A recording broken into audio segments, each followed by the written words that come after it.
Assalamualaikum warahmatullahi wabarakatuh. Selamat datang di Current Issue Talks. Pada episode kali ini, kita akan membahas isu yang semakin mengkhawatirkan, yaitu mikroplastik yang ditemukan dalam makanan dan minuman. Tanpa disadari, setiap hari kita berpotensi mengonsumsi partikel plastik berukuran sangat kecil melalui air minum, makanan laut, bahkan produk yang kita gunakan sehari-hari. Fenomena ini tidak hanya menjadi masalah lingkungan, tetapi juga mulai menjadi perhatian serius dalam bidang kesehatan. Lalu, bagaimana hal ini bisa terjadi? Apakah ini murni akibat perilaku kita, atau ada faktor lain yang lebih besar di baliknya? Untuk membahas hal tersebut, telah hadir 3 narasumber yang akan memberikan perspektif yang berbeda-beda. Nah, sebelumnya kita kenalan dulu nih dari narasumber yang pertama. Perkenalkan, saya Intan Angeles Tarakule sebagai ahli perilaku kesehatan. Perkenalkan, saya Intan Naudi, narasumber kedua sebagai peneliti lingkungan. Dan saya Delta Wiadima sebagai narasumber 3, yaitu praktisi kesehatan masyarakat. Baik, terima kasih telah menyempatkan hadir pada podcast kali ini. Nah, isu yang kita ambil. Nah, mulai dari identifikasi masalah, selama ini kan mikroplastik sering dikaitkan dengan perilaku masyarakat. Nah, menurut Anda sebagai ahli perilaku kesehatan, perilaku apa yang paling berkontribusi? Jika dilihat dari perspektif perilaku, ada beberapa kebiasaan yang berkontribusi langsung terhadap masuknya mikroplastik ke dalam tubuh. Yang pertama, ketergantungan plastik sekali pakai seperti botol minum, kemasan makanan, dan kantong plastik. Kedua, kebiasaan mengkonsumsi makanan dan minuman kemasan secara terus-menerus, terutama karena faktor kepraktisan. Ketiga, kebiasaan yang tanpa disadari seperti memanaskan makanan dalam wadah plastik. Namun, yang perlu saya tekankan adalah perilaku ini tidak bisa dianggap kesalahan individu. Artinya, dari banyak kasus perilaku tersebut dibentuk karena lingkungan yang mendukung penggunaan plastik itu sebagai pilihan utama. Oh, jadi perilaku ini sebenarnya dipengaruhi oleh kondisi sekitar ya? Iya, betul. Misalnya, mahasiswa yang setiap hari membeli air minum kemasan bukan berarti mereka tidak peduli, tetapi itu adalah pilihan yang mudah diakses. Artinya, perilaku tersebut tidak hanya berdiri sendiri, tetapi dibentuk oleh kebiasaan dan sistem yang ada. Nah, artinya perilaku tersebut ini kan tidak berdiri sendiri, tetapi dibentuk oleh kebiasaan dari sistem yang ada ya.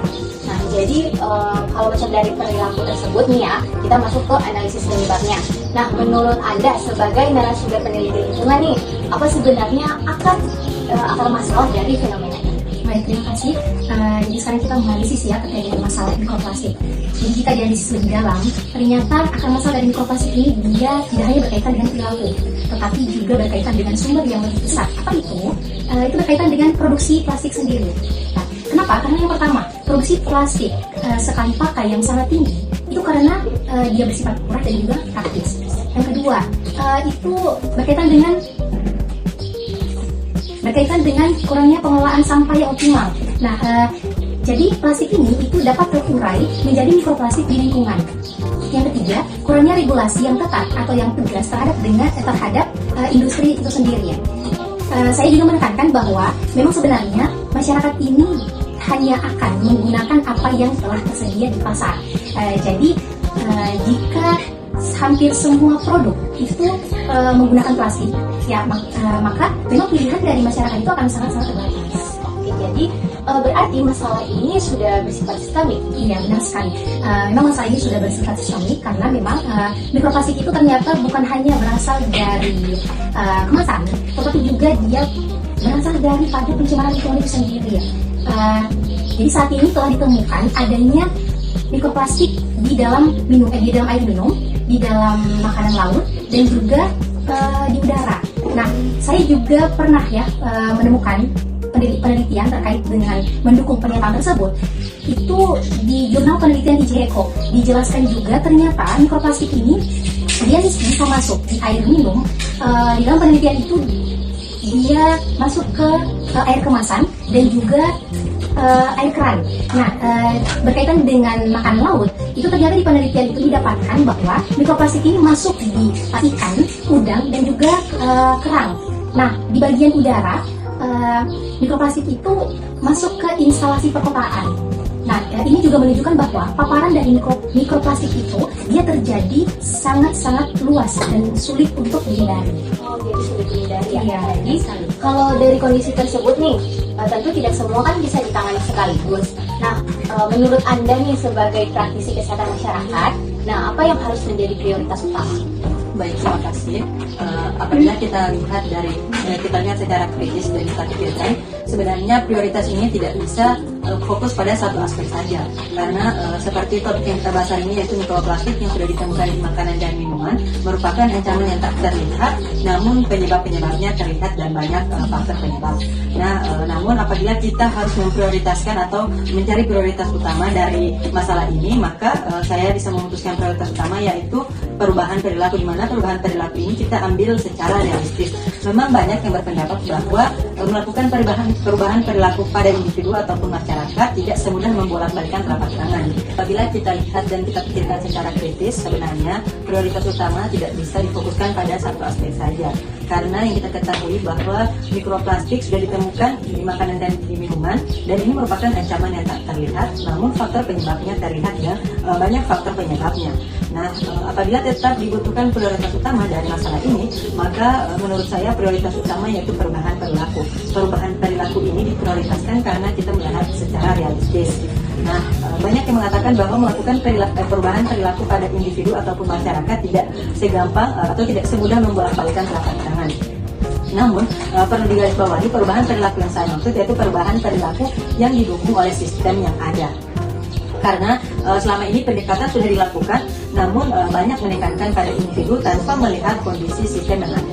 Nah, jadi apakah itu menjadi kelemahan pendekatan saat ini? Ya, ini menjadi kelemahan pendekatan saat ini karena edukasi memang sering dilakukan, tapi masyarakat ini tidak ada alternatif atau pilihan lain. Karena sebenarnya masyarakat sudah tahu resikonya melalui edukasi yang dilakukan, namun masyarakat tetap memakai plastik ini karena tidak ada atau tidak tersedia alternatif pilihan lain. Nah, lalu bagaimana prioritas yang paling tepat? Oke, bicara soal prioritas yang tepat, maka kita harus membagi prioritas ini secara strategis. Yang pertama ada prioritas jangka pendek, yaitu dengan melakukan perubahan perilaku seperti yang sudah saya katakan tadi. Melakukan perubahan perilaku memang tidak mudah, namun harus didukung oleh sistem yang ada. Kemudian ada prioritas jangka menengah, yaitu dengan melakukan edukasi dan kampanye. Nah, dengan edukasi dan kampanye ini, maka masyarakat atau individu semakin banyak pengetahuan.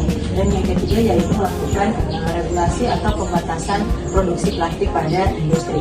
Memang sebenarnya tidak mudah, namun industri lah yang sangat berpotensi dalam kejadian ini. Karena seperti yang sudah dijelaskan oleh narasumber satu, bahwa sebenarnya faktor penyebabnya bukan cuma dari perilaku masyarakat, namun dari lingkungan yang ada. Jadi dengan pendekatan ini kedepannya akan berjalan dengan lancar. Jadi perubahan ini dapat berjalan lebih efektif dan berkelanjutan ya. Dari kan narasumber satu sudah menjelaskan terkait masalah ini, kemudian narasumber dua sudah bicara terkait alat penyebabnya, dan narasumber ketiga sudah memberikan prioritas solusi. Nah, tadi kan sudah membahas terkait masalah, kemudian akan penyebab serta prioritas dari masalah ini. Nah, selanjutnya boleh nggak sih kita dengarkan solusi dari masing-masing narasumber? Nah, apa yang dapat dilakukan untuk mengatasi masalah ini? Baik, solusi yang dapat saya berikan dari sisi individu, langkah yang dapat dilakukan adalah mengurangi penggunaan plastik sekali pakai, membawa botol minum sendiri, dan menghindari penggunaan plastik dalam pengolahan makanan.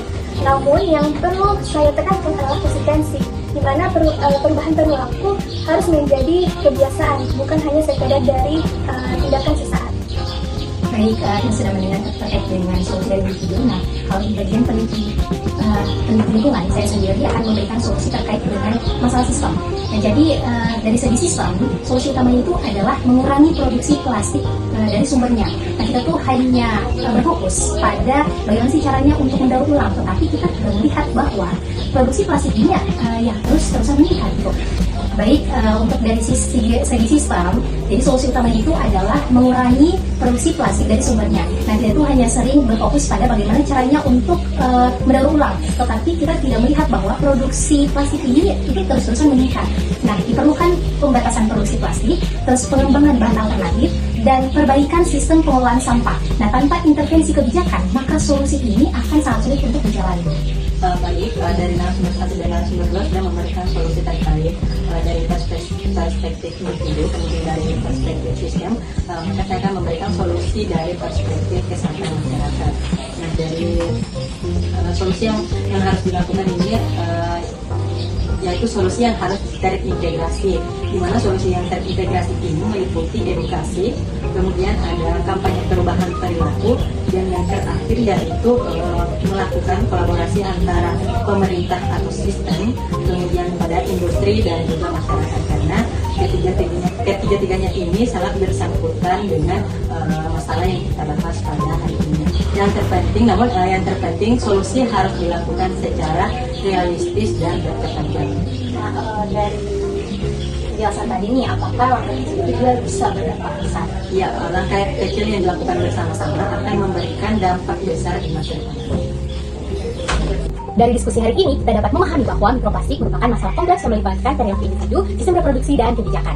Nah, perubahan tidak hanya membutuhkan kesadaran, tetapi juga dukungan lingkungan dan regulasi. Nah, dengan naiknya harga plastik pada saat ini, mungkin ini menjadi strategi dari pemerintah untuk mengurangi penggunaan plastik yang berdampak pada makhluk hidup, lingkungan, dan kesehatan. Jadi, mari mulai dari langkah kecil dalam kehidupan sehari-hari, karena perubahan besar selalu dimulai dari hal sederhana. Terima kasih kepada para narasumber atas diskusi yang sangat bermanfaat kali ini. Saya Nur Alia Lekes, pamit undur diri. Sampai jumpa di episode berikutnya. Wassalamualaikum warahmatullahi wabarakatuh. I just had to let you know you're.